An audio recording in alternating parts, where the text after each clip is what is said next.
Hello friends, welcome to KBS previous year paper. आज के हम अपने फिजिक्स के टॉप 10 क्वेश्चन सीरीज के बारे में देखेंगे। दोस्तों, सबसे इंपॉर्टेंट चीज यहाँ पे ये है कि हम इस सीरीज को करते करते मैं आपको अभी दिखाऊंगा कि हमने कितना सिलेबस खत्म किया और उस सिलेबस के रिगार्डिंग कितनी चीजों को हमने पढ़ा है और वहां से कितने क्वेश्चन आए थे। सबसे बड़ी बात आपको जान के हैरानी होगी, टोटल साइंस के जितना क्वेश्चन आता है 20 क्वेश्चन आता है। एंड इस 20 क्वेश्चन से आपको जान के हैरानी होगी कि केवल और केवल फिजिक्स के पार्ट से 10 क्वेश्चन आए थे। ठीक है, कितने क्वेश्चन आए थे? 10 क्वेश्चन आए थे। अभी वो सारे क्वेश्चन मैं आज आपको करवाने वाला हूं, आज आपको दिखाने वाला हूं। तो काफी शानदार सेशन होने वाला है और एंड तक वीडियो को देखते रहिएगा। हम लोग स्टार्ट करते हैं अपना सेशन और देखते हैं हमने जिस तरह से मैं आपको हर वीडियो में बताता रहता हूं कि कितना हमने पढ़ा है, ये जानना बहुत जरूरी है। ठीक है, तो मैं आपको बताऊं कि मैं आज इसके पहले तक का जितना वीडियो है, 8 से 9 वीडियो है, उन उस उतने वीडियो में मैं इतना टॉपिक आपका खत्म कर चुका हूं। सिर्फ एक आपका टॉपिक बचा है, सिंपल मशीन, जिसे आप लोग सिंधी में जानते होंगे, जो उत्तोलक होता है, लीवर जिसे बोला जाता है। उस तरह की चीजों के बारे में हमें पढ़ना है और ये मुश्किल से 1 से 2 वीडियो में ये कंफर्म हो जाएगा, खत्म हो जाएगा। ठीक है, अब यहां तक ये जितना आप देख पा रहे हो पूरा यहां तक, ये केवल इसी टॉपिक से आपको 10 मार्क के क्वेश्चन आए थे। आप सोच सकते हो कि बाकी दोनों से कितने आए थे?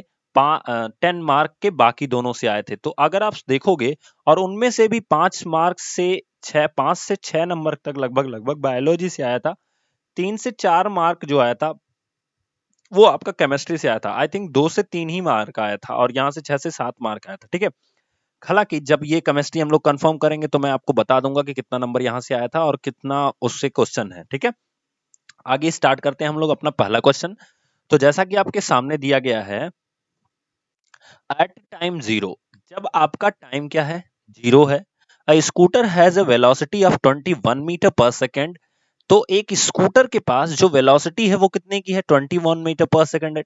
मतलब स्टार्टिंग पॉइंट पे जब समय हमारा शून्य है, उस समय उस स्कूटर की स्टार्टिंग वेलोसिटी कितनी है? u is equals to 21 metre per second. ध्यान से समझना, इसी को कहा जाता है गिवन। कैसे हम क्वेश्चंस को लगाते हैं। इट स्लोज डाउन का मतलब क्या हो रहा है? धीरे हो रहा है। ठीक है, with an acceleration of 50 centimetre पर सेकेंड। याद रखना कि यहां पे अगर कोई भी चीज धीरे हो रही है तो उसका जो एक्सेलरेशन होता है वो माइनस में रिप्रेजेंट किया जाता है। एंड 50 सेंटीमीटर पर सेकेंड के एक्सेलरेशन से ये डाउन हो रहा है।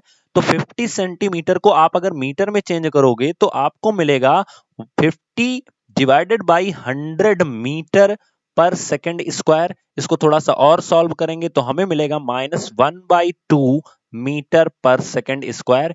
ये आपका ए होगा। इतने त्वरण से स्लो डाउन हो रहा है, या इसी को अगर हिंदी में आप पढ़ोगे तो मंदन हो रहा है। ठीक है, आगे देखो, at the end of the 4 second, जब आपका टाइम क्या हो जाए? 4 सेकेंड का हो जाए, उस समय द स्कूटर हैज ट्रेवल्ड, कितनी दूरी तय करेगा? यानी हमसे यस की वैल्यू पूछ रहा है। नाउ अगर आपको पता हो तो एक फॉर्मूला होता है मोशन के सेकंड इक्वेशन का, जो फॉर्मूला होता है s is equals to u t plus half a t square. ठीक है, तो यहां से अगर हम पुट करेंगे, देखो ये प्लस तभी होता है जब स्पीड अप हो रही हो। चूंकि यहाँ पे स्कूटर डाउन हो रहा है, यही हमें ध्यान देना है। हमारे एग्जाम्स में यही सब चीजें अलग से आती हैं। जब डाउन होता है तो ये फार्मूले में क्या हो जाता है? माइनस हो जाता है। Then s is equals to u t minus half a t square. अब देखो, अगर यहां माइनस नहीं भी लगाओगे आप, तो ये जब ए की वैल्यू पुट करोगे ना माइनस के साथ, तो ये ऑलरेडी माइनस में आ जाएगा। ठीक है, अब यू की वैल्यू कितनी दी गई है? 21।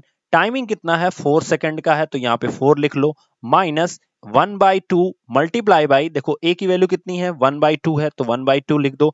एंड टी की वैल्यू कितनी है? 4 है, 4 का स्क्वायर करेंगे तो कितना हो जाएगा? 16 हो जाएगा। ठीक है, देन 2 2 जा 4, 4 4 जा 16, तो यहाँ पे 4 बार में चला जाएगा। एंड 21 4 जा 84, 84 minus 4 is equals to 80 metre. तो ध्यान रखना, हमारा जो डिस्टेंस आएगा वो कितना आएगा? 80 मीटर। दोस्तों, अगर थोड़ा सा भी आप मिस्टेक करोगे इस माइनस को लेकर के, तो आपका आंसर तुरंत कन्वर्ट हो जाएगा और वो अधिक आ जाएगा, या हो सकता है इन सब आंसर में से कोई और आंसर आ जाए। तो इसलिए हमें ध्यान से लगाना, इस क्वेश्चन को बहुत ध्यान से करना, तो आपका पहला आंसर आता है। एंड पहला ये क्वेश्चन ध्यान रखना, नंबर 1 क्वेश्चन, पहला क्वेश्चन हमें मिला जो कि हमारे प्रीवियस ईयर में आया था, और कहां से है, फिजिक्स से है, और ये चीजें मैं पढ़ाया भी हूं। ठीक है, नेक्स्ट क्वेश्चन देखते हैं।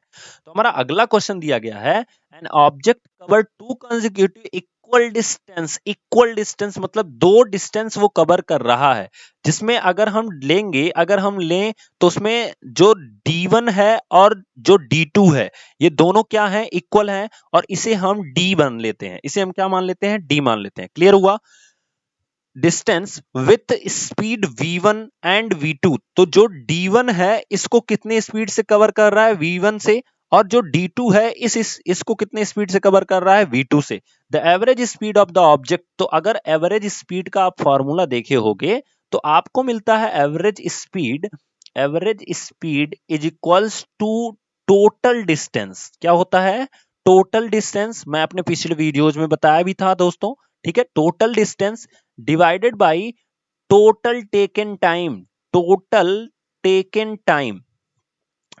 टेकन टाइम हिंदी में बोलते हैं औसत चाल बराबर कुल दूरी बटा कुल समय। अब देखो कुल दूरी क्या होगी, कुल दूरी होगी हमारी d1 और कुल दूरी फिर d2, यानी हमारे पास क्या मिल गया, d1 प्लस क्या मिल गया, d2। ध्यान देना इस चीज को, समय हमें पता नहीं है तो हम मान लेते हैं कि इस d1 दूरी को v1 वेग से तय करने में जो समय लगेगा वो कितना लगेगा, t1 लगेगा। देखो अब यहाँ पे हमें कॉपी में तो लगाना नहीं है, नहीं तो हमें अच्छे से लिखना पड़ता वहां पे कि सपोज दैट की जो डिस्टेंस ट्रेवल कर रहा है पहली d1 की v1 वेलोसिटी से, उसको ट्रेवल करने में t1 टाइम लगेगा। ऐसा तो करना नहीं है, हमें तो एग्जाम देना है, तो एग्जाम में थोड़ा सा हम देखते हैं बस नॉर्मली कैसे करना होता है। ठीक है, देन एक रिलेशन आपके सामने ये आ रहा है, ठीक है, एंड एक रिलेशन आपके सामने ये आ रहा है। देन आपको पता है कि वेलोसिटी इज इक्वल्स टू क्या होता है। अगर हम थोड़ा सा ध्यान से देखें दोस्तों, तो v1 की वैल्यू कितनी आएगी, v1 is equals to d1 upon t1। ध्यान से समझना, d1 अपान t1। तो हमने यहाँ पे क्या लिया है, टोटल डिस्टेंस तो हमें पता चल गया, टोटल टाइमिंग कितनी है, t1 प्लस t2 है। ठीक है, अब देखो d1 d2 जो है वो दोनों d के बराबर है, तो यहां पे हम लिख सकते हैं d plus D divided by t1 plus t2। याद रखना d प्लस डी कितना हो गया आपका टोटल, तो 2d is equals divided by t1 plus t2। हमें अगर t1 और t2 का जो फॉर्मूला है वो किस फॉर्म में मिल जाए, वो हमें मिल जाए d के फॉर्म में, तो हमें इजी हो जाएगा। अच्छा देखो d1 की भी वैल्यू कितनी है, d है, तो यहां से हम पुट कर सकते हैं d अपान t1, और t1 की वैल्यू हमें निकालनी है बिकॉज t1 और t2 हमें निकालना है। देन यहां से t1 कितना होगा, देखो v1 is equals to d upon t1, तो t1 को इधर भेज दो, v1 को इधर लेते आओ, तो हमें क्या मिलेगा, t1 is equals to d upon v1। ध्यान देना अगर t1 है तो v1 है। इसी तरह से जब हम सॉल्व करेंगे तो t2 is equals to d upon v2 मिलेगा। क्लियर? तो हमारा ये इक्वेशन यहां से, दूसरा इक्वेशन यहां से मिल गया। अब इसको अगर हम सॉल्व करेंगे यहां पे तो हमें मिलेगा 2d डिवाइडेड बाई, यहां पे t1 प्लस t2 दोनों पूछा है तो इन दोनों को हम जोड़ देते हैं, तो जब हम जोड़ेंगे तो हमें मिलेगा t1 plus t2 is equals to d upon v1 plus d upon v2। इसको सॉल्व करोगे दोस्तों तो आपको क्या मिलेगा, तो आप देखो एलसीएम हमारा हो जाएगा v1 v2, यहां से हम सॉल्व करेंगे तो हमें मिलेगा, आप देखिए ध्यान से, v1 से v1 कैंसिल होगा, v2 बचेगा और इसका इसमें मल्टीप्लाई कराते हैं, देन हमारा हो जाएगा v2d प्लस v2 से v2 कैंसिल, v1 बचेगा, v1 का इसमें मल्टीप्लाई कराते हैं v1d। अब दोनों में क्या कॉमन है, d कॉमन है, तो इसको हम लिख सकते हैं d common v1 plus v2 divided by v1 v2, और यही वैल्यू हम पुट करेंगे कहां पे, इस t1 प्लस t2 की जगह पे, तो हमें मिलेगा d v1 plus v2 divided by v1 v2। Clear? अब देखो ये d से d कैंसिल, और ये जो v1 v2 है ये एकदम ऊपर चला जाएगा, इसके पास चला जाएगा 2 के पास, तो हमारा आंसर क्या हो जाएगा, देखो ध्यान से, 2 times v1 v2 divided by v1 plus v2। तो यही हमारा ऑप्शन भी दिया गया है, ध्यान से देखिएगा, लास्ट वाला जो ऑप्शन दिया गया है वो यही दिया गया है। ठीक है, मतलब 2 गुना होगा v1 और v2 and divided by v1 plus v2। तो इस तरह से हमारा सेकंड क्वेश्चन सॉल्व होता है। दोस्तों अगर आपको समझ में आ रहा है तो प्लीज जरूर से जरूर एक बार वीडियो को लाइक कीजिए एंड जरूर से जरूर शेयर कीजिए, बिकॉज इस सब चीजों के लिए आपकी कोई फीस नहीं ली जाती है, आपसे कोई फीस नहीं मांगी जाती है। इसलिए कम से कम आप यहाँ पे शेयर तो कर सकते हैं। एंड आई होप आपको जिस तरह से ये चीजें समझ में आ रही होंगी, आप जरूर से जरूर शेयर करोगे। फटाफट अपने इंस्टाग्राम, फेसबुक 1 मिनट का टाइम निकालो और हर जगह शेयर कर दो फटाफट, ठीक है। चलो आगे बढ़ते हैं। नेक्स्ट क्वेश्चन दिया गया है, an open jeep is moving on a straight path with a uniform velocity. एक खुली हुई जीप है जो कि एक सरल रेखीय पथ पर एक समान वेग से गतिमान है। जैसे मान लो ये आपका एक रास्ता है और एक जीप है। ओपन जीप का मतलब जानते हो, जैसे कि कुछ जीप आप देखे होंगे जिसमें आपका इस तरह से बना होता है, शीशा लगा होता है, बट उसमें क्या होता है कि ये जो छत होती है ये नहीं होती है, तो ये छत नहीं है, ठीक है। और जीप में सीट है, तो सीट है, और उसकी तरह से जो जीप है वो क्या है, टोटल टोटल ओपन है, ठीक है। तो हम कह सकते हैं कि जो जीप है वो ओपन है और इस तरह से ये मूव कर रही है आगे की तरफ, ठीक है। अब क्या कह रहा है, a person sitting on the front seat projects a ball velocity upwards. तो एक इंसान है जो फ्रंट सीट पे बैठा है और वो क्या कर रहा है, एक बॉल को ऊपर फेंक दे रहा है, एक बॉल को क्या कर रहा है, ऊपर फेंक दे रहा है। After some time the ball तो बॉल क्या होगी, falls back on his hand, falls in front of the jeep, falls on the back seat of the jeep, falls outside of the jeep, ठीक है। उसके पहला बॉल क्या होगी, उसके हाथ पर गिरेगी, जमीन के सामने गिरती है, सॉरी जीप के सामने गिरती है, जीप की पिछली सीट पे गिरती है, जीप के बाहर गिरती है। तो याद रखना कि ये जो आप पढ़ रहे हो ना, यहाँ पे ये जो आप पढ़ रहे हो ये क्या होता है, ये सेकंड लॉ ऑफ मोशन, जहां से आपका मोमेंटम निकलता है, वो ध्यान देना, वहां से इस सब चीजों के बारे में बात की गई है, ठीक है। तो मोमेंटम का मतलब क्या होता है, चूंकि ये जो जीप है वो यूनिफॉर्म वेलोसिटी में है। अगर आप ध्यान से पढ़ोगे, यही आपको ध्यान देना है, एग्जाम्स के क्वेश्चंस में यही एक दो वर्ड्स होते हैं जो आपका पूरा क्वेश्चन सॉल्व करा देंगे। अब जब यूनिफॉर्म वेलोसिटी से जीप जो है आगे बढ़ रही है, देन आप समझ लो कि ये जो बॉल होगी ये हमेशा उस जो इंसान फेंका है उसी की गोद में आके गिरेगी। जैसे आप कभी भी साइकिल चलाना, मैं आपको बता रहा हूं प्रैक्टिकली करना, साइकिल जब चलाना आप किसी रोड पे, ठीक है, अगर आप यूनिफॉर्म वेलोसिटी से चला रहे हो, एक नॉर्मल स्पीड से चला रहे हो, तो जब आप बॉल को ऊपर फेंकोगे ना, तो फिर बॉल आपके ही पास गिरेगी, भले ही आप ट्रेवल कर रहे हो, ठीक है। क्यों, क्योंकि आप वेलोसिटी एंड मास कुछ होगा बॉल का, एंड आपकी जो वेलोसिटी है उसका जो मल्टीप्लाई होता है यू, अगर उसकी आप फेंक रहे हो तो वो आपका यू हो जाएगा, यानी इनिशियल वेलोसिटी हो जाएगी।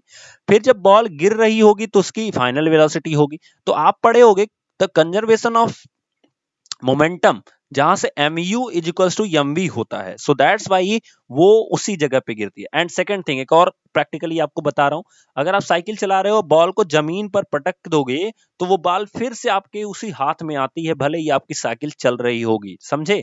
तो ये दोनों चीजें आपके न्यूटन के लॉ से पूछती हैं। एक चीज मैं आपको बता रहा हूं कि न्यूटन का जो तीनों मोशन का लॉ है वहां से जरूर से जरूर क्वेश्चन आते हैं।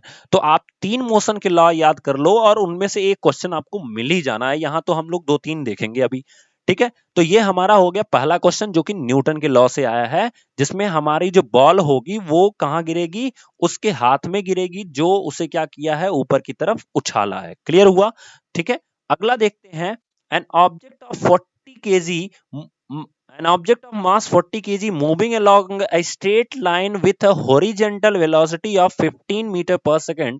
एक ऑब्जेक्ट है, अगर मैं बनाऊं उसे, ध्यान से समझना, एक ऑब्जेक्ट है 40 केजी का, कितने का है, 40 केजी का है, मूव कर रहा है एक हॉरिजॉन्टल लाइन पे, कितनी वेलोसिटी से मूव कर रहा है, तो वेलोसिटी इसकी है, अगर आप देखोगे तो ये मूव कर रहा है 15 मीटर पर सेकेंड से, ठीक है। अब क्या कर रहा है, the stick collides and stick to a stationary wood block of mass 10 KG. एक रास्ते में देखो ये मूव कर रहा है 15 मीटर पर सेकंड से, रास्ते में एक वुड का ब्लॉक है, वुडन ब्लॉक है, जिसका मास कितना है, 10 केजी है। और जब ये टकराया, देखो अब यहां पे फिर मोमेंटम का ही केस है, तो फिर ये दोनों क्या हो गए, स्टिक हो गए, मतलब 40 केजी का जो मास है एंड साथ में ये जो 10 केजी का मास है, ये दोनों स्टिक हो गए। और फिर क्या हुआ, अब आगे पढ़ते हैं, if the surface is smooth, मतलब सरफेस में कोई फ्रिक्शन ना हो, the combined object and wooden block, मतलब ये जो ऑब्जेक्ट एंड वुडन ब्लॉक है, ये 40 केजी का और ये 10 केजी का, ये दोनों कंबाइंड ऑब्जेक्ट हो गए, ठीक है।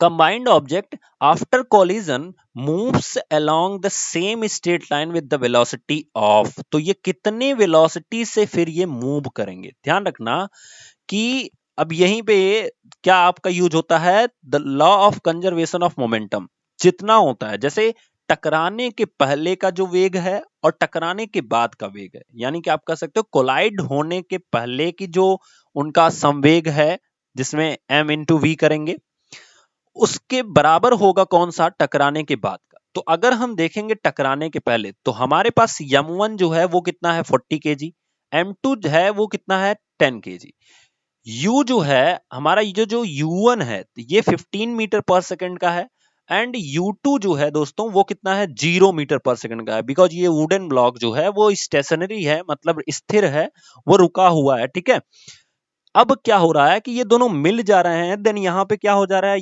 m1 प्लस m2 जो है वो मिलके चल रहे हैं कितने वेलोसिटी से, v वेलोसिटी से। इसका मतलब फर्स्ट केस और सेकंड केस क्या होना चाहिए, इक्वल होना चाहिए। तो यहाँ पे हम क्या करेंगे, m1 u1 इस केस में हमारा होगा m1 u1 plus m2 u2 is equals to m1 plus m2 multiply by v। ठीक है, अब देखो m1 की वैल्यू कितनी है 40 केजी, कितने वेलोसिटी से मूव कर रहा है 15, देन प्लस m2 की वैल्यू कितनी है 10 केजी, देन यहाँ पे वेलोसिटी 0 है, और इन दोनों को अगर हम ऐड करेंगे तो कितना हो जाएगा 50 केजी, एंड यहाँ पे हमें वेलोसिटी फाइंड आउट करनी है, तो ये हमारा 0 हो जाएगा। अगर हम इसको सॉल्व करेंगे तो ये हो जाएगा 15 4 जा 60 यानी 600 is equals to 5 0 and multiply by v। 0 से 0 क्या हो जाएगा कैंसिल, देन इससे काटोगे आप तो आपका आ जाएगा 12 मीटर पर सेकंड। तो ये हमारा आंसर होगा 12 metre per second, answer number C होगा। आई होप आपको दोस्तों समझ में आ रही है चीजें। अगला देखते हैं, an object is covering distance in direction proportion to the square of the time elapsed, what conclusion can be drawn about the motion of the object। Hindi में लिखा है, कोई पिंड इस प्रकार की गति करता है कि उसके द्वारा चली गई दूरी जो है वो समय के वर्ग के अनुक्रमानुपाती है। देखो मैं अगर आपको बताऊं कि एक इक्वेशन आता है हमारा सेकंड इक्वेशन, इसमें क्या होता है ut plus half eighty square. ठीक है, तो ये जो डिस्टेंस है ये तभी इस स्क्वायर के बराबर हो सकती है जब ये ना हो, और ये कब नहीं होगा, चूंकि इस t के स्क्वायर के बराबर होना है तो t तो 0 हो ही नहीं सकता। इन दिस कंडीशन आपकी जो u होती है वो क्या हो जाएगी, 0 हो जाएगी। जैसे मैं आपको बताऊं, यहाँ पे लिखा गया है कि एक जो आपका पिंड है वो जो समय लेता है, जैसे मान लो अगर 1 सेकंड चल रहा है तो 1 मीटर चलेगा, अगर वो 2 सेकंड ले रहा है तो वो 4 मीटर चलेगा, अगर 3 सेकंड ले रहा है तो वो 9 मीटर चलेगा। समझ रहे हो, मतलब कि जितने सेकंड ले रहा है इसके स्क्वायर के बराबर वो डिस्टेंस कवर कर रहा है। ठीक है, तो हमें क्या दिखाना है, फाइनली हमें दिखाना है s is proportional to t square. तो ये कैसे होगा, अगर हमारा u यानी प्रारंभिक वेग या इनिशियल वेलोसिटी क्या हो जाए 0 हो जाए, देन ये वैल्यू क्या हो जाएगी 0 हो जाएगी। बचेगा क्या 1/2, तो ये तो कांस्टेंट है, इससे कोई मतलब नहीं रहेगा, ये इतना ही रहेगा। वेरी कर सकता है a, तो a जब हमारा कांस्टेंट हो जाए, ध्यान से समझना, जिस तरह से 1/2 कांस्टेंट है इसी तरह से हमारा जो एक्सेलरेशन है वो क्या हो जाए, कांस्टेंट हो जाए, देन हम कह सकते हैं s is proportional to t square. Then हम अब आते हैं क्या क्या दिया है ऑप्शन में, the object is moving with 0 acceleration, तो ये गलत है, मैंने क्या बोला, एक्सेलरेशन जो है वो हमारा क्या हो जाना चाहिए, कांस्टेंट हो जाना चाहिए, जिस तरह से 1/2 कांस्टेंट है। The acceleration of the object is constant, बिल्कुल ये हमारा आंसर होगा कि पिंड का जो त्वरण होगा वो क्या हो जाएगा, नियत हो जाएगा। ठीक है, नेक्स्ट क्वेश्चन देखते हैं। तो दिया गया है, ये क्वेश्चन आपकी फिजिक्स का नहीं है बट ऐसे ही आ गया तो मैंने इसको इन्वॉल्व कर दिया, बहुत सिंपल सा क्वेश्चन है। देखो लिखा गया है the resources of water on the earth are, क्या है रिसोर्सेस हमारे वाटर का हमारे अर्थ पे, तो आप देखोगे पृथ्वी पे जल के संसाधन कौन कौन से हैं, तो महासागर है, हिम है, वर्षा है, भूमिगत जल है, सारे के सारे हैं, इसलिए द बेस्ट आंसर ये होगा। ऐसा नहीं है कि मानसून वर्षा नहीं है और समुद्र महासागर नहीं है, लेकिन इसमें सारे के सारे आ जाते हैं, इसलिए हमारा सिंपल सा आंसर क्या हो जाएगा, महासागर, हिमवर्षा और भूमिगत जल यानी ocean, snow and rain underground water. ठीक है, नेक्स्ट देखते हैं, what second is a unit of, अब देखो अभी कल ही हमने वीडियो में पढ़ा था, तो आपको जैसे ही वाट मिला ना आप तुरंत पावर का फार्मूला लिखो, power is equals to watt, power is equals to W upon t, जो हमारे कार्य करने की रेट होती है, ठीक है, मतलब the rate of doing work is called power, the rate of doing work is called power,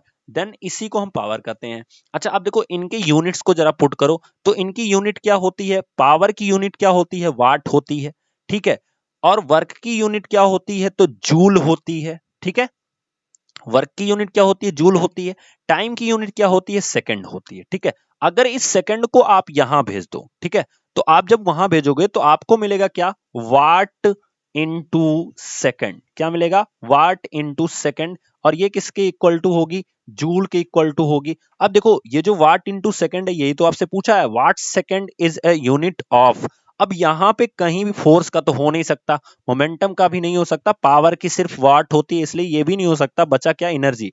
आपको पता है कि वर्क और एनर्जी ये दोनों की यूनिट क्या होती है, दोनों की यूनिट जूल होती है, इसलिए हम लिख सकते हैं यहां इसकी जो यूनिट होगी वो किसके इक्वल टू होगी, ऊर्जा के यानी एनर्जी के, ठीक है। नेक्स्ट देखते हैं द मोस्ट इंपॉर्टेंट क्वेश्चन, ध्यान से समझना इस चीज को। A 8 metric ton engine pull a train of 5 wagon each of 2 metric tons। अब एक ट्रेन है, एक ट्रेन का इंजन है, ठीक है, और वो 5 डिब्बों को खींच रहा है, जैसे मान लो ये आपके डिब्बे हैं, ठीक है, तो एक डिब्बा हो गया, ठीक है, देखना कोई डिब्बा बड़ा छोटा हो जाए तो उसमें परेशान प्रॉब्लम ना लेना, ठीक है, और ये हमारा तीसरा हो गया, फिर इसी तरह से हमारे पास एक और डिब्बा हो गया, चौथा हो गया, फिर इसी तरह से हमारा एक और डिब्बा हो गया, क्या हो गया, पांचवा हो गया, एंड इसके बाद हमारा एक इंजन है, हमारा एक इंजन है जो कि खींच रहा है इस ट्रेन, ट्रेन को खींच रहा है, पूरे ट्रेन को खींच रहा है, ये हमारा इंजन है, ठीक है। अब होता क्या है देखो ध्यान से, और ये एक एक डिब्बे जो हैं वो कितने कितने के हैं, 2 metric ton, 2 metric ton means 2000 KG के हैं, ये भी कितने का है, 2000 केजी का है, ये भी कितने का है, 2000 केजी का है, ये भी कितने का है, 2000 केजी का है, एंड ये भी कितने का है, 2000 केजी का है, एंड फाइनली जो हमारा इंजन है वो 8000 केजी का है, ठीक है। अब क्या कह रहा है, देखो 1 metric ton is equals to 1000 KG, ये आप समझना। If the engine exert the force of 3.5 multiply by 10 to the power 4 newton and the track is smooth, अभी इस पे हम बात करेंगे बाद में, पहले हम इस पे बात करते हैं, then we have the force is equals to 3.5 multiply by 10 to the power 4 Newton. और अगर हम टोटल मास पता करें, इस टोटल मतलब इंजन के साथ साथ इन सारे वैगन्स का अगर हम मास पता करें, देन हमारे पास मास जो आता है वो आ जाएगा आपका 2 2 4 2 6 2 8 2 10, 10 और 8 कितना हो गया, 18, 18,000 केजी, ठीक है। अगर हम यहां से एक्सेलरेशन फाइंड आउट करें, देन एफ अपान एम हो जाएगा दोस्तों, और ऊपर हो जाएगा 3.35000 डिवाइडेड बाई 8000। जब इसको काटोगे तो आपका आंसर क्या आ जाएगा, एक्सेलरेशन में 1.94 metre per second square. Clear.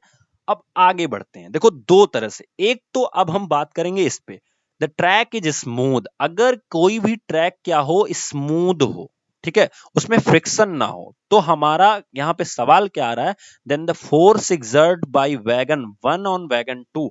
अब अगर देखो ध्यान से समझना, अगर मैं मान लो इस इंजन को हटा देता हूं थोड़ी देर के लिए, इस इंजन को क्या कर देता हूं, हटा देता हूं, तो हमारे पास क्या है, ध्यान से देखो, अभी हम थोड़ा सा इसको इंजन को हटा देते हैं, तो अगर हम इंजन को हटा दे दोस्तों तो हमारे पास क्या बचा, बचा क्या, ये 5 डिब्बे बचे, और इन 5 डिब्बों में ये जो 5 डिब्बे हैं, ठीक है, ये 5 डिब्बे क्या कर रहे हैं, पहला जो डिब्बा है यानी ये वाला डिब्बा, ये इस पे कितना फोर्स लगा रहा है ये आपसे पूछा गया, तो इसका मतलब क्या है, ये इसको पुल कर रहा है, खींच रहा है इधर की ओर, ठीक है। अच्छा जब खींच रहा है तो आप सोचो ये केवल इसको नहीं खींच रहा है, ये टोटल इसको खींच रहा है, मतलब जो पहला डिब्बा है ये इन चारों को खींच रहा है।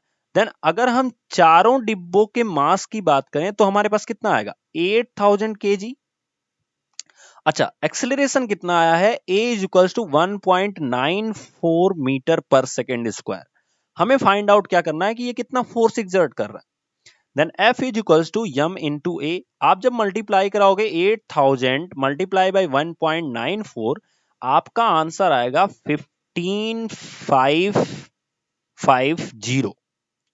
ठीक है, ये आपका आंसर आएगा। अब देखो ध्यान से समझना, चूंकि ये हमारे ऑप्शन में ही नहीं दिया गया है, ठीक है, तो जब ऑप्शन में नहीं दिया गया है तो हमको क्या लगाना होगा। अब देखो यहाँ पे 1.4 multiply by 10 to the power 4 दिया गया है, बट ये ऑप्शन में है ही नहीं, तो हम क्या लगाएंगे। Now focus on the question, track is smooth. अगर कोई ट्रैक स्मूथ है तो हर डिब्बे पे उतना ही फोर्स लगेगा जितना कि इंजन द्वारा लगाया जा रहा है। इंजन कितना लगा रहा है, मैंने अभी आपको बताया शुरू में इंजन कितना लगा रहा है, तो आपको पता होगा कि इंजन कितना लगा रहा है। तो इंजन जो है वो लगा रहा है कितना, 3.5 multiply by 10 to the power 4 newton. इसलिए हमारा यहां पे अगर आप देखो, अगर ये ऑप्शन सही होता तो ये दिया होता, बट ये सही ही नहीं है। आप अपने एग्जाम में इस तरह से भी लगा कर चेक कर सकते हो, ये दिया ही नहीं है, सही नहीं है। सो हमारे पास एक ही ऑप्शन बचता है, वो बचता है 3.5 multiply by 10 to the power 4 newton. आप कहोगे सर ये क्यों पॉसिबल हो रहा है, because of track is smooth. अगर ट्रैक स्मूथ है देन वही फोर्स सबके ऊपर लगता जाएगा। ठीक है, जैसे अब आगे हम लोग बढ़ते हैं, अपना नेक्स्ट क्वेश्चन देखते हैं। तो दिया गया 10 केजी द्रव्यमान का, या कह सकते हो an object of mass 10 KG is moving with the velocity of 5 metre per second. यानी कि हमारे पास जो मास है वो कितना है, 10 केजी है। बिल्कुल ध्यान से समझना, वेलोसिटी कितनी है, 5 मीटर पर सेकंड का है। If the velocity of the object is triplet, तो अगर हम इसको क्या कर दें, ट्रिपलेट कर दें, इसका मतलब हमारी जो न्यू वेलोसिटी है, वेलोसिटी न्यू जो है वो कितनी हो जाएगी, 15 मीटर पर सेकंड की हो जाएगी। ठीक है, और मास इतना ही है, 10 केजी का है। ठीक है, आपसे क्या पूछा है, the change in the kinetic energy of the object is. तो अगर हम दो केस ले लेते हैं, ये हो गया हमारा फर्स्ट केस और ये हो गया हमारा second case, then find out the first case kinetic energy. तो kinetic energy into first case then क्या होगा, हाफ मल्टीप्लाई बाई m की वैल्यू कितनी है 10, v की वैल्यू कितनी है 5, तो इसका स्क्वायर कर देंगे तो हमारे पास क्या हो जाएगा, इसको काट दोगे तो 5 एंड इसका जब मल्टीप्लाई कराओगे तो 1 to 5 कितना हो जाएगा, 1 to 5 जूल। ठीक है, इसी तरह से kinetic energy in the second case, कौन से केस में, सेकंड केस में, then half multiply by 10, half m b square होता है, v की वैल्यू कितनी है 15 है, देन 15 का स्क्वायर करोगे तो 225 मिलता है दोस्तों। यहां से काटोगे तो ये 5 हो जाएगा। अब जब मल्टीप्लाई कराओगे, ध्यान से समझना, यहाँ पे अब जब मल्टीप्लाई कराओगे तो आपके पास कितना मिलेगा, 5 5 जा 25, देन यहाँ पे 5 हो गया, बचा कितना 2, 5 2 जा 10, 10 और 2 कितना हो गया 12, तो यहाँ पे फिर 1 कैरी हुआ, 5 2 जा 10 एंड यहाँ पे 12। ठीक है, तो इस तरह से इतना जूल हुआ। अब आपसे पूछ रहा है कितना चेंज हुआ, वो भी परसेंटेज में आपसे पूछ रहा है, तो जरा ध्यान से देखना, आप चेंज निकालो तो चेंज कितना होगा, तो change is equals to, second में से हम फर्स्ट वाला माइनस करेंगे, देन चेंज हमारे पास कितना आ गया 1000। ठीक है, अब चूंकि हमें परसेंटेज निकालना होता है तो हमेशा हम प्रीवियस वाले के बेस पे परसेंटेज को फाइंड आउट करते हैं। ठीक है, तो चेंज कितना हुआ 1000 जूल का चेंज हुआ। ठीक है, आगे देखते हैं, अब हमारे पास परसेंटेज जब हम निकालेंगे, ठीक है, परसेंटेज जब हम फाइंड आउट करेंगे तो हमारे पास क्या आएगा, तो हमारे पास आएगा 1000 एंड हम प्रीवियस के बेस पे निकालेंगे यानी 125 के बेस पे निकालेंगे। ठीक है, अब देखो जब आप इसको काटोगे तो आप 25 से अगर इसको काटोगे तो ये 5 बार में जाएगा और 25 को 100 यानी 40 हो गया। देन यहाँ पे अगर आप देखोगे तो आपका ये कितना आ रहा है, ये 225 करके एंड परसेंटेज के लिए यहाँ पे मल्टीप्लाई भी करना होता है तो 100 से मल्टीप्लाई कराएंगे, देन 5 8 जा 48 और 100 का मल्टीप्लाई करोगे आप तो 800% आपका आंसर आ जाएगा। इस तरह से हमारा ऑप्शन कौन सा सही हो जाएगा, सी नंबर। ठीक है, नेक्स्ट क्वेश्चन पे आगे बढ़ते हैं। तो दिया गया है, if the distance time graph of the motion of N object is a straight line. ध्यान देना, आपको डिस्टेंस टाइम ग्राफ मैंने आपको पढ़ाया भी था। अब अगर ये जो ग्राफ है ये किसको रिप्रेजेंट करे, ये आपके डिस्टेंस को रिप्रेजेंट करे, किसको रिप्रेजेंट करे, डिस्टेंस को रिप्रेजेंट करे, एंड ये जो नीचे वाला ग्राफ है ये किसको रिप्रेजेंट करे, टाइम को रिप्रेजेंट करे। मतलब आपका जो एक्स एक्सिस है ये डिस्टेंस को रिप्रेजेंट करे, एंड जो वाई एक्सिस है ये किसको रिप्रेजेंट करे, सॉरी ये जो एक्स एक्सिस है ये टाइम को रिप्रेजेंट करे, एंड ये किसको रिप्रेजेंट करे, डिस्टेंस को रिप्रेजेंट करे। और कह रहा है कि ये क्या होना चाहिए, ये एक स्ट्रेट लाइन होना चाहिए but not parallel to the time axis. मतलब इस तरह की स्ट्रेट लाइन नहीं होनी चाहिए, मतलब यहां से ऐसे खींच करके इधर नहीं चलनी चाहिए। अब ये अगर इधर नहीं चलेगी तो इसका एक ही तरीका है, ये लाइन इस तरह से चलेगी तभी ये स्ट्रेट लाइन होगी, ठीक है। then it may be conclude that the object is moving with increasing acceleration। कैसे increasing acceleration होगा, आप देखो यहाँ 0 पॉइंट पे अगर टाइम हम 1 सेकंड लेते हैं, 2 सेकंड लेते हैं, 3 सेकंड लेते हैं, 4 सेकंड लेते हैं, ये ग्राफ हमने बना लिया। डिस्टेंस अगर हम लेते हैं 10 मीटर, 20 मीटर, फिर उसके बाद 30 मीटर, इस तरह से ये बढ़ रही है। मतलब 1 सेकंड में अगर वो 10 मीटर की डिस्टेंस को कवर कर रहा है, देन अगले दूसरे सेकंड में कितना कर रहा है, फिर 10 मीटर कवर कर, मतलब इंक्रीज कर रहा है। अगर इंक्रीज नहीं करता तो ये ग्राफ की जो लाइन जा रही है ये इस तरह से मुड़ जाती, डिक्रीज अगर करता मुड़ जाती, या अगर रुक जाता एक्सेलरेशन तो आपकी इस तरह से चलना शुरू हो जाती, ठीक है। तो 3 कंडीशन आपकी पैदा हो सकती है, जब ये इंक्रीज करेगा तभी इस तरह से ये बढ़ता जाएगा और कांस्टेंट इंक्रीज कर रहा है। अगर ये रुक जाएगा एक पॉइंट पे जाकर के तो ये पैरेलल हो जाता है टाइम एक्सिस के, और अगर डिक्रीज करता है तो ये टाइम एक्सिस की ओर चलना शुरू हो जाता है। देन ये 3 कंडीशन है, याद रखना। अगर पैरेलल दे दिया तो ये समझ लो कि जो उसका कांस्टेंट है, जो इसकी एक्सेलरेशन है वो कांस्टेंट हो गया है। अगर वो नीचे जा रहा है तो ये समझना कि ये क्या कर रहा है, डिक्रीज कर रहा है। तो हमारा आंसर क्या हो जाएगा, इंक्रीज करेगा। सीधी भाषा में हिंदी में भी समझ लो, यदि कोई पिंड दूरी समय ग्राफ पर एक सरल रेखा है परंतु वह समय अक्ष के समांतर नहीं है, मतलब इस तरह से नहीं है, तो वो बिल्कुल इस तरह से होगा, ठीक है। यह निष्कर्ष निकाला जा सकता है कि उसकी जो त्वरण है वो क्या है, नियत है। एक्सेलरेशन क्या है, सॉरी एक्सेलरेशन क्या है, उसमें वृद्धि हो रही है, इंक्रीज कर रहा है, ठीक है। नेक्स्ट क्वेश्चन देखते हैं। एंड ये क्वेश्चन दोस्तों मैं आपको होमवर्क की तरह देता हूं, इसका आंसर मुझे कमेंट बॉक्स में बताइएगा। बट क्यों मैं इसको अभी करा नहीं रहा हूं, बिकॉज मैंने अभी आपको सिंपल मशीन का जो एक टॉपिक है वो पढ़ाया नहीं है, और जब मैं उसको पढ़ा दूंगा देन आपको यहां से क्वेश्चन आपको बनने शुरू हो जाएंगे, और यही है वो लेबर का question. Then third class of labour के बारे में यहाँ पे बात की गई है, थर्ड क्लास ऑफ लेबर के बारे में बात की गई है, ठीक है। अब देखो यहाँ पे the labour of third order, तीसरे ऑर्डर के लेबर के बारे में बात की गई है। तो बस यही चीज हमें ध्यान से देखना है कि सिंपल मशीन जब हम पढ़ा देंगे तो आपको ये पूरा का पूरा कॉन्सेप्ट क्या हो जाएगा, क्लियर हो जाएगा। बट क्वेश्चन को समझा देता हूं मैं। लिखा गया है, consider the following statement in the context of the labours of third order. अब इसको क्या करना है, थर्ड ऑर्डर में कौन कौन सी चीजें इसमें सही हैं वो आपको बताना है। In this labour the effort is between the fulcrum and load. जो इफर्ट होता है वो फल्क्रम और लोड के बीच में होता है, ठीक है। देखो इफर्ट क्या होता है और लोड क्या होता है मैं आपको बताता हूं। आप एक प्लास देखे होंगे जिससे कोई चीज दबाया जाता है, जो आप लोग देखे होंगे वहां पे यूज करते हैं, मैक्सिमम जो यूज करते हैं, क्या नाम है ये जो लाइन वाइन बनाते हैं वो तार को पकड़ने का काम करते हैं, ठीक है। वो कुछ इस तरह से होता है, कुछ इस तरह से होता है, ठीक है, और कुछ इस तरह से होता है, ठीक है। और यहाँ पे हम फोर्स लगाते हैं, ठीक है। हम फोर्स यहां लगाते हैं, या कह सकते हो इफर्ट यहां करते हैं, ठीक है। हम इफर्ट यहां करते हैं और यहां पे हमारा लोड होता है, ठीक है।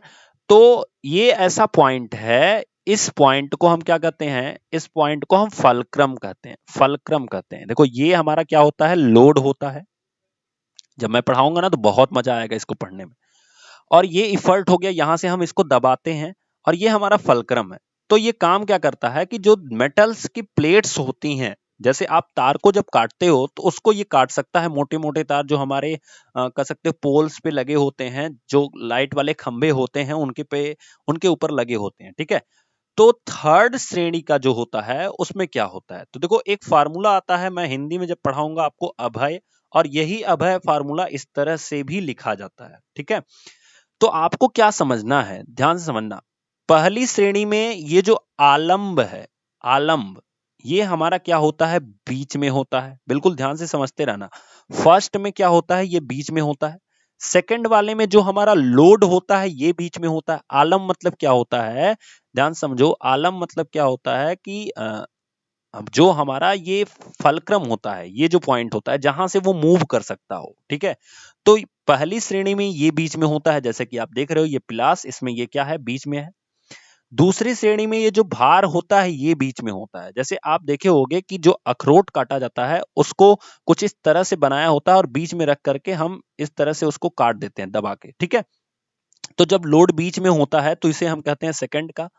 एंड आयास जब हमारा इफर्ट क्या होता है बीच में होता है तो वो थर्ड में आता है। तो थर्ड श्रेणी की बात की गई है। अब हमारा इफर्ट, ठीक है, तो यहां पे क्या लिखा गया है, in these labours the effort is between the fulcrum and load. यही तो मैं आपको समझा रहा हूं, हमारा इफर्ट, इफर्ट कहां होना चाहिए, अगर वो बीच में आ जाए तो किनारे किनारे कौन होगा, एक फलक्रम होगा और एक लोड होगा। इसका मतलब जो हमारा पहला स्टेटमेंट है वो क्या है, सही है, ठीक है। तो पहला तो सही हो गया। अब देखो उसके अकॉर्डिंग या तो ये आंसर सही हो सकता है या तो ये या तो ये, बस एक तो हमारा कैंसिल हो गया। अब आपको ढूंढना है कि बी और सी में कौन सा सही है, ठीक है। तो लिखा गया है इस श्रेणी के उत्तोलकों का यांत्रिक भार एक से अधिक होता है। जो थर्ड के होते हैं इनका यांत्रिक भार, अब मैं जब पढ़ाऊंगा तब मैं आपको बताऊंगा कि कितना होता है, एक से अधिक होता है या एक से कम होता है। वहां पे हम लोग देखेंगे मैकेनिकल एडवांटेज जो होता है वो कितना होता है, वो एक से ज्यादा होता है, एक से कम होता है। ये सारी चीजें मैं नेक्स्ट वीडियो में बताऊंगा। अभी मैंने थोड़ा सा इंट्रोडक्शन दिया और इस फार्मूले को हम लेके चलेंगे, काफी आसानी से चीजों को पकड़ लेंगे, ठीक है। तब तक के लिए थैंक यू दोस्तों। अगर आपको वीडियो पसंद आई हो तो जरूर कमेंट बॉक्स में मुझे बताइएगा। तब तक के लिए थैंक यू सो मच।